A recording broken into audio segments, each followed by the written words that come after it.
Welcome. My name is Sandra Corrado, a self-care specialist and integrative wellness coach. And with me today is Stephanie Hartwell. Stephanie, thank you for joining me.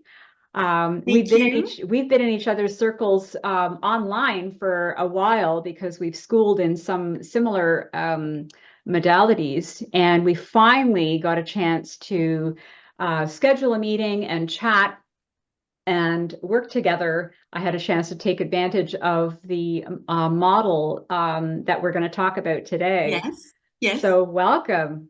Thank you. Thank you so much for having me. I'm so excited to have this conversation with you. So I'm really, really looking forward to this. Thank you. Stephanie Hartwell is the closure coach, and she does a very unique process. It's called havening. When I had heard about it and read about it on her socials, I had never heard about it, but I have followed and eventually had a chance to take advantage of it, and I found it was very, very powerful. So all the topics that I cover in the interviews are all related to wellness, health and wellness. And I felt this was a perfect topic to talk about. So, Stephanie, I would love it if you can share a little bit about the havening process. What is it? Because it's not a very, very common, at least in my circles, it is not very common. Yeah. Um, uh, I like to think of it as the new kid on the block in a way, but it actually has been around for quite some time. It is a psychosensory tool. So psycho meaning psychology, emotions, sensory, we have five senses. In this particular instance, it is using the sense of touch, and there are three types of touch: the hands, the arms, and the face. And you can administer that to yourself, but more of the time it is through a Zoom session that you follow along with my emotions and then you replicate them. So it is how to modulate your psychology slash emotions through the power of therapeutic touch. And we as human beings thrive on touch, like We from do.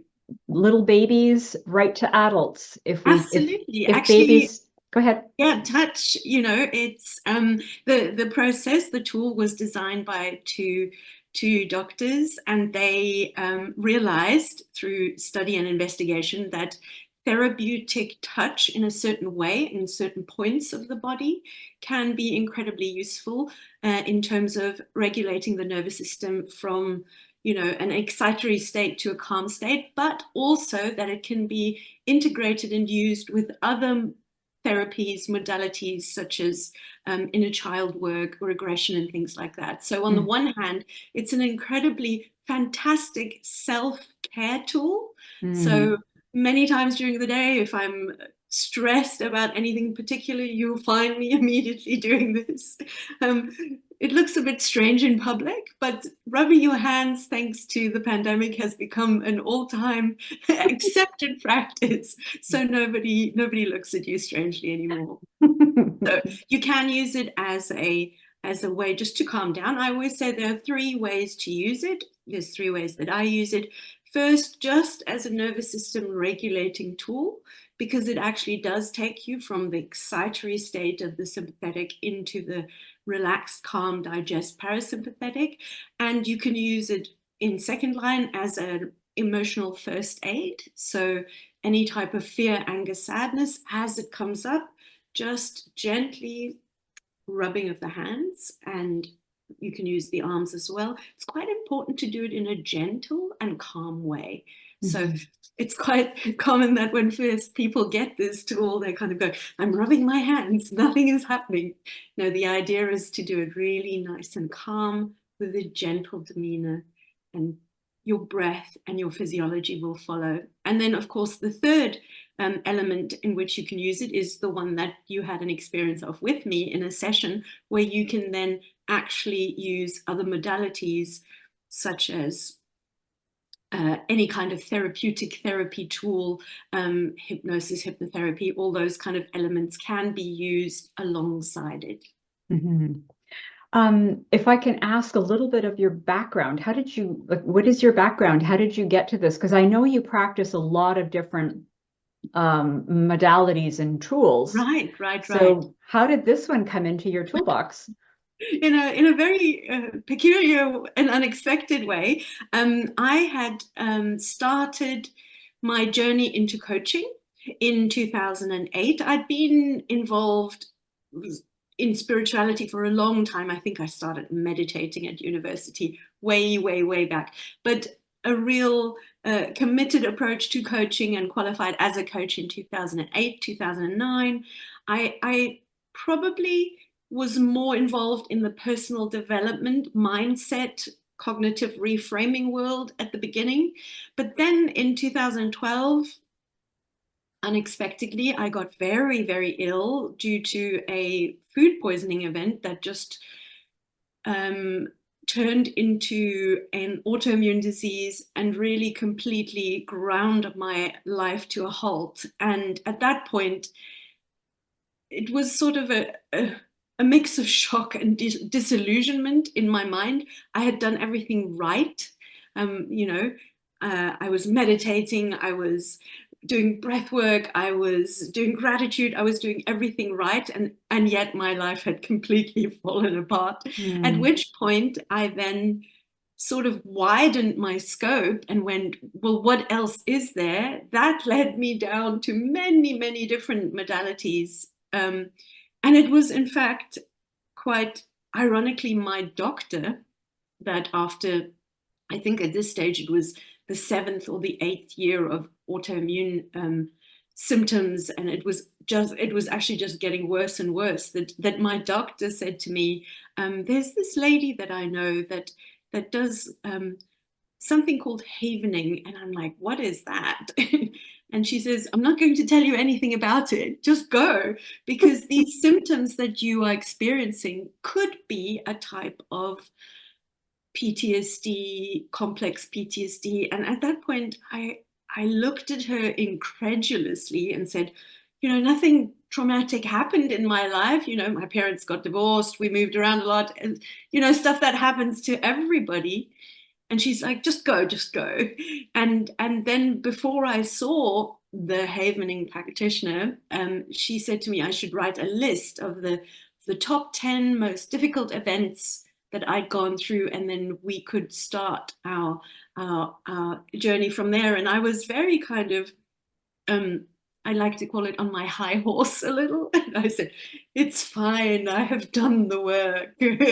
and again, when I saw her the first time, she said, right, so here's your list. And I'm like, yes, but I am over it. I have done the work. And I still remember she kind of put her hand on my arm very gently, and she said, that's lovely, my dear. Should we look at how your brain stored these things rather than what your mind thinks about them? And I was still in a state of, what are you talking about? And in those days, pre-pandemic, we still saw our havening practitioners in physical form. So there was an office, and she then started to administer the therapeutic touch. And because I was so glib that I had done the work on that list of 10 things, she said, where should we start? And I'm like, start with the biggest one, because I've done it. Which, by the way, we don't do. We don't ever do, ever. And so very quickly, I distinctly remember sort of my jaw starting to go and I remember starting to rock a little, and 5 minutes later I was in full, I guess you would call it, somatic release. It was a type of physiological release. There was no talking, there was no interaction between her and me other than the havening touch. And yeah, we spent another 15 minutes in a sort of floor area where I had then curled up into the fetal position. And after that 15 minutes of just physiological release, I then dropped into a really profound state of calm and safety. And after that, I literally jumped up and said to her, "What the heck just happened?"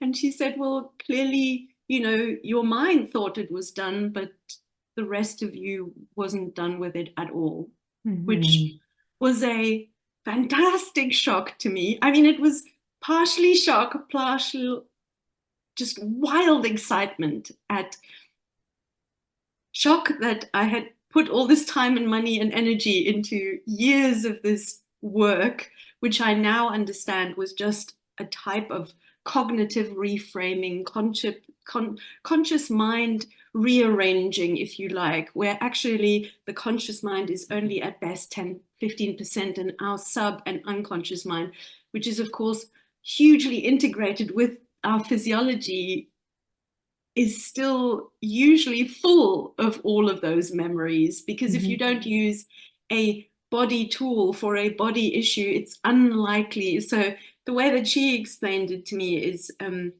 that the conscious mind was like the main level of your house, and the sub and the unconscious mind was the basement. And just because you rearranged the furniture in the house didn't mean that you unpacked and cleared the basement. And so I was starting to understand, but the excitement was that it could be cleared so quickly, that this was a topic that I had labored over for a decade or more, certainly when I was much younger in therapy and then personal development and spirituality. The shock of, oh, I hadn't actually cleared it, and then the excitement of, wow, this doesn't need to be a big deal, this can be done very quickly, and usually it does not involve curling up into the fetal position at all, like you experienced. It's just you are sat in a comfortable position, and you basically just follow the sound of my voice, and it is a mix of an interaction between us and guided imagery and things like that. So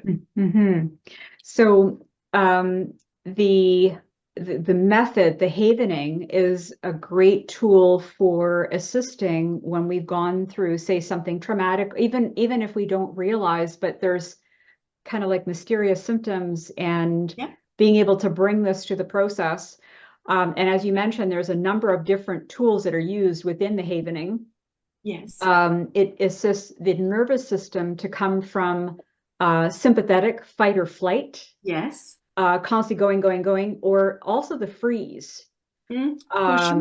Yeah, like the brain freeze, the body freeze, and there are times that we don't even realize we're in the freeze. Don't even realize. I know that my session, I had a couple of sessions with you, and I found them to be very profound. I know my body was still releasing after the session.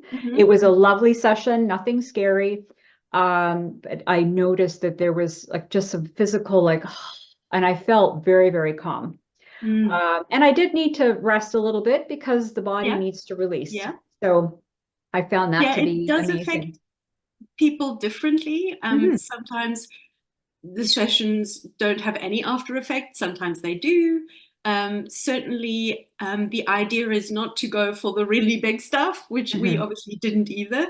And so that the mind and the brain and the body get used to this process, because it's like a clearing process. So usually we start off with smaller, if you want to call them issues or memories, or you can either go for memories, but you can also go for habitual patterns, like if you want to clear something like people pleasing, or if you want to clear a pattern like that you have in terms of hypervigilance or something like that.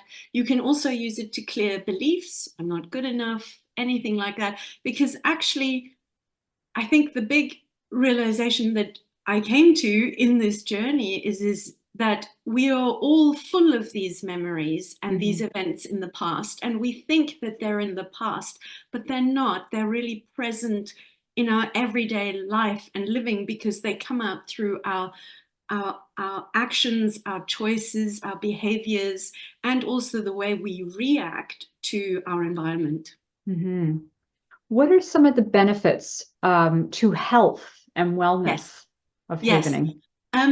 Well, directly because it is a body-based therapeutic tool, you probably will have experienced it immediately. It immediately calms you down. Mhm. So it takes you very quickly from that that high energy state or a stress state into that calm relaxation. Many people also get so relaxed that they yawn all the way through the session. So it I is did. definitely, yeah, it's very common. It's definitely a very physiologically calming system, which is incredible for your body. I mean, you know, we try with so many other tools to get there, but this is a tool that you have in your own hands at any moment, even if it's a situation where you quickly need to take yourself away to another room or, the bathroom. You can just sit there and you can immediately be the guide that takes your own physiology from that stress state into that relaxed state. Mm-hmm. That's in the moment. Obviously, for longer term things, well, there is more than enough evidence and research now that the difficult traumatic stuff that happens to us, especially in childhood, the adverse child experiences, have long-term health effects on our bodies. And so the more we can use, and there's obviously other tools as well, the more we can go into that sub and unconscious mind and clear out the memory, means that the body has more energy, more space, and more reach to really put that energy that it was using to hold on to and maintain that, in a safe space. And then it can shunt that towards blood sugar regulation, blood pressure regulation, all those kind of things. So getting your past memories out of your head, and they are just pictures. Often people said to me, but it must be so complicated, or it must take a long time, or it must be really difficult. And it's not, because your brain is, I wouldn't say it is complex, but it is simple in its complexity, in that your brain is designed to store pictures of the difficult events that happen to you in a kind of, I'm putting this very simplistically for those neuroscientists out there, but like, this is how I explain it to my clients. It's like a picture book that you then walk around life with to make sure that you don't fall into or, cross difficult things again. It's like a little sat nav that says, oh, don't go for that, don't go over here, don't do that. And it's like your little safety sat nav, if you like. Mm-hmm. Now, some of those are a really good idea. Look left and right before you cross the road. Don't necessarily always run up to a dog you don't know. Knives are sharp. Those are really helpful things. But when they are unhelpful memories that get stored, like, for instance, difficult things that happened to you that then made you develop unhelpful beliefs, like, this isn't safe to be around people, or I'm not good enough, or I need to always be quiet to be accepted. That's when these events then spill out into our life. And the past is always present through those beliefs and those coping habits and patterns that were imprinted on us without even knowing it when we were young. Mm-hmm. It's amazing, the impact. From the couple of sessions that we did, I noticed when I revisit some of the couple of the patterns and also events, they don't hold the same in the same way that I held them. Yes. And like you, I had done work on them as well. Yes. So I found that it was just a release from the body, because we do store memories in our tissues. Yeah. There's issues in the tissues, and they're stored. Oh, I love that. I love that. And the havening is a great way, in a safe way, of releasing. And we can do some havening ourselves. And obviously there's benefit in going to a practitioner who has more experience, especially when we're going through some of the bigger things. For sure. So the reason why, I mean, there are many, many tools in the in the psychosensory world, EFT, EMDR. In the somatic world, there's lots more. The reason I love havening so much is because it's a tool that you can take with you. You know, I always say to people, after several sessions, 10, 12, of the really big stuff that we will clear together, so that you have my guidance and the safety of my structure, you will know how to do this yourself. And that is just such a joy for me, that this is a tool that you take with you, that you are not forever bound to a practitioner. So it's a little bit like working out. Yes, it's always more fun to go to a personal trainer, but you could work out by yourself. You know, you do know how to do it. So I have long-term clients that do this work with me. And of course, I do my work with a colleague as well, because it is just a richer experience, especially for the big things. So I also love havening because, especially for the really difficult things that often happen to us when we were young, you don't need to talk about it. You can do the havening, you can do the therapeutic touch without having to talk about it, and without having to actually go into the memory at all. You can hover above the memory, you can touch it as a distance.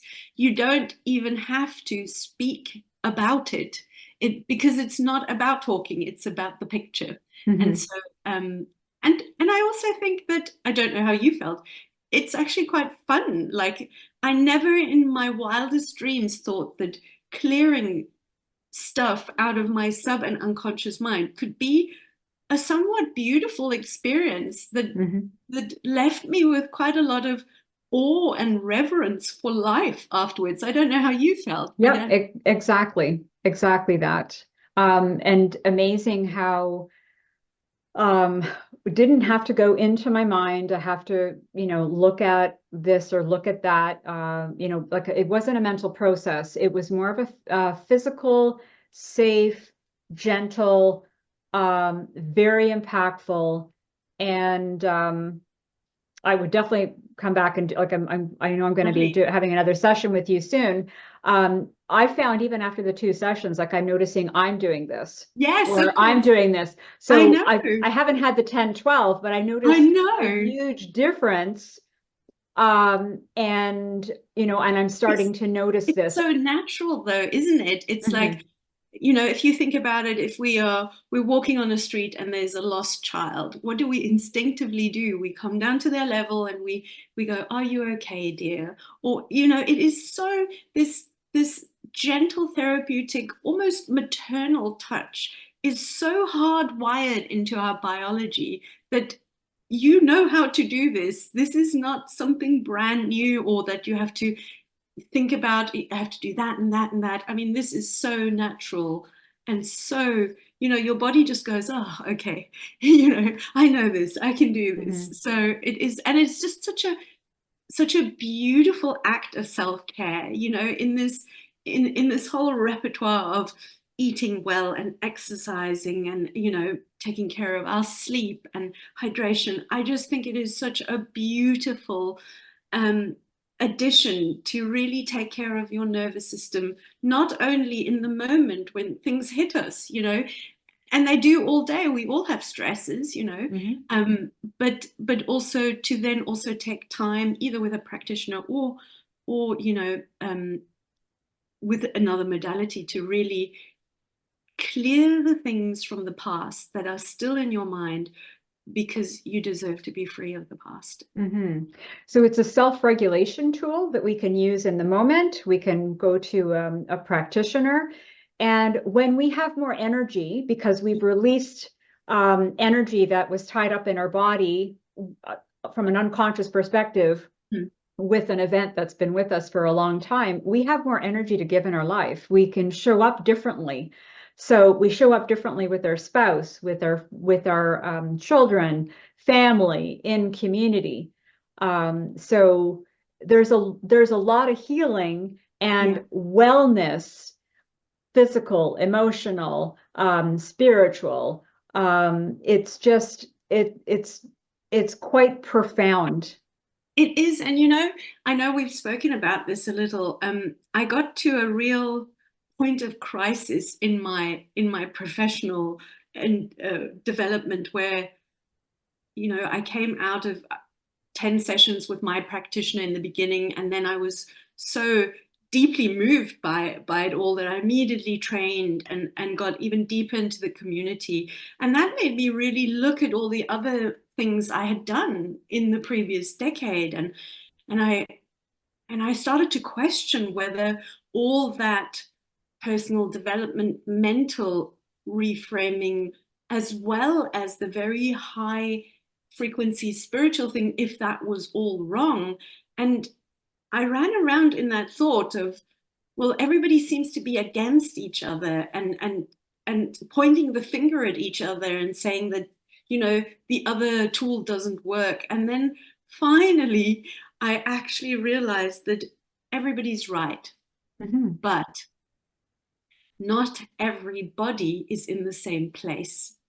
And that's really why so many of these modalities work for some people and don't work for some other people. Because to me, what I realized then is if you think about it in terms of density and frequency, it makes more sense. So if you take the very high frequency tools of spirituality that, for instance, says, you know, perhaps that you had, you know, you are a soul having a physical experience and there is a meaning and a purpose to what you're going through. That is quite a high frequency, light density tool. And then if you go into the middle area, that's the more personal development, mindset, cognitive reframing, stoicism, you know, using your mind and your thought and your thinking habits and patterns to look at things in a different way. That has a little more density to it, that has a little less of a high frequency. And then if you look at the physical body, that is the densest part, and that has lower frequency. Not that low frequency is anything bad, but it's just that undoubtedly there are some people in this world that have had a lot of difficult experiences. They will be temporarily more in a place where those experiences have really, lack of a better word, hijacked their body. They will be in a state of hypervigilance. They will be very often triggered. They might even think about things a lot, an overthinking type of quality. Basically, what you see when you see somebody having a car accident and they sit by the side of the road, what are they usually doing? Shaking, they're quite disoriented. The shock is very, very physical. If at that point you came to them and say, hey, just change your mind and, you know, go up into spirit and connect, it just wouldn't work. Not that either of those tools are wrong, but it's like at that point, this person is in this frequency and the body is in this place of needing something different. And needing support at that point. And so I do still completely and utterly respect the other modalities of the mind and the spirit. But to me, until you have cleared the body, the densest, most physical element of our existence here, there just isn't enough space for the other frequency to step in. So what I do with my clients is we do the physical clearing, because I always say, you know, closure is about the brain. It's not about the mind. In first level, you have to honor the body because the body ends up being stuck in that place. And then when you've cleared it, by all means, have a look at, you know, mindset and all those other things. And if you choose, go on to higher meaning and perspective. It's completely there. But that's why, unfortunately, I came to the experience that although I had done enormous amount of the mental and the spiritual work, I hadn't actually physically cleared those pictures out of my brain. Oh, thank you so much for sharing all this wonderful information about havening process. Stephanie, if someone wishes to connect with you, what is the best way to connect with you? I'm on most of the social media, so I'm sure you're going to put a link below: Facebook, Instagram, TikTok, YouTube, The Closure Coach, or just Closure Coach. And absolutely look in the link that Sandra will put below. Yeah, please contact me. I do an initial 20-30 minute session. I mean, it certainly serves you to get a taste of it, but it's more important that I show your body a tool you can take away with you completely, easily, immediately, so that the body, if you do choose to do sessions with me, your body already has an experience of just the therapeutic touch without the therapeutic modality, which makes the work so much easier. So I always get excited when people have a try, because this is, well, to me, it's revolutionary. I had been in a, I had been of the understanding that taking or working through these big, difficult events would take a long time, either in a talk therapy situation or in a somatic release practice. I just never in my wildest dreams imagined that it could be so quick and so easy. And more importantly, that after not too many sessions, you would be capable of doing this by yourself. And I think for survivors of trauma and abuse, although I highly recommend that if you have that, you must work with a practitioner, the idea that down the road, you could be self-regulating the stresses that come in every day, I find that just so empowering and so refreshing. So empowering that people can thrive through these situations. Yeah, and that you can, on some level, become a little bit, bulletproof, invincible, if you like. Not to say that things won't ever hit you again, but that you immediately have something for your physiology to process it and work through it. You don't have to wait for somebody else to give you an appointment or for you to have the access or the money or whatever that restriction could be. Nope, the power is in your hands, literally. Stephanie, thank you so much for sharing about the havening process. I really do hope that people do reach out to you. Yes, And please. I will be noting your social media on the YouTube description. Right. And thank you so much for your time. Thank you, Sandra. So my name again is Sandra Corrado, self-care specialist and integrative wellness coach. Thank you for joining.